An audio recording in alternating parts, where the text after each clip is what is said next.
spoke to Rebecca Minty in Eden, Rotary Peace Scholar visiting America in 2009. Rebecca, you're going to Berkeley, California to study for a Peace Fellowship, is that correct? That's correct. I've been fortunate enough to be awarded a Rotary World Peace Fellowship, which involves 2 years study at the University of California in Berkeley. And what will your subjects be? I think you're doing 2 masters, is that correct? That's right. I'm doing a Masters of Law in the first year and then a Masters of Peace and Conflict Studies.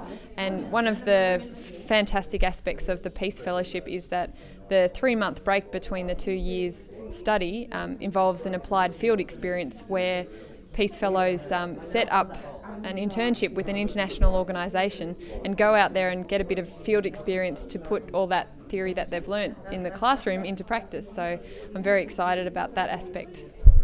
We're aware of the idea of a Peace Fellowship and the internship and the impact that that has on communities around the world. It seems to have a ripple effect of people who can actually create and make peace around them.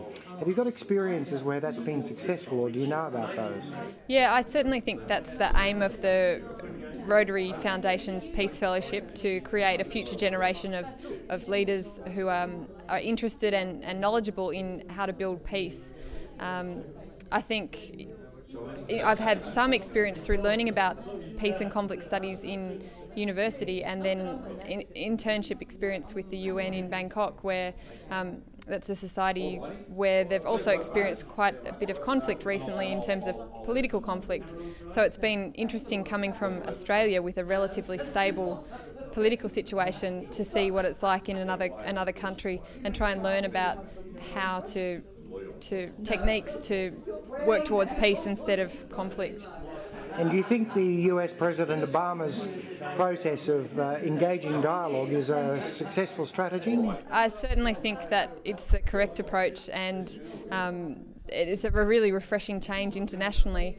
And I think the world community has already responded positively to Obama everywhere he goes. He seems to have a lot of popular support in Europe and now in Ghana.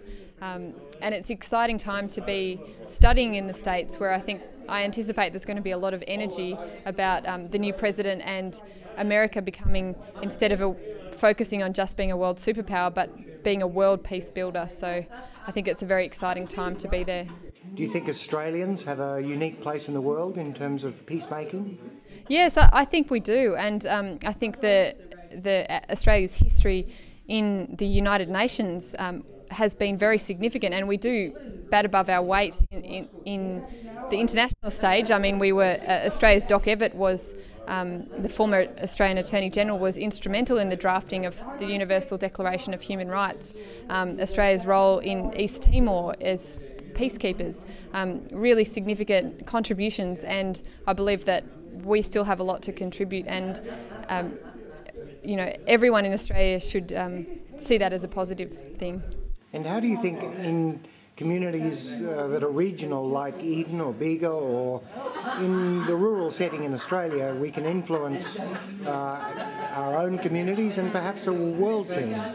Yeah, I think, to me, human rights is about something that applies at every level, in the smallest places, you know, in the home, everyday people's homes.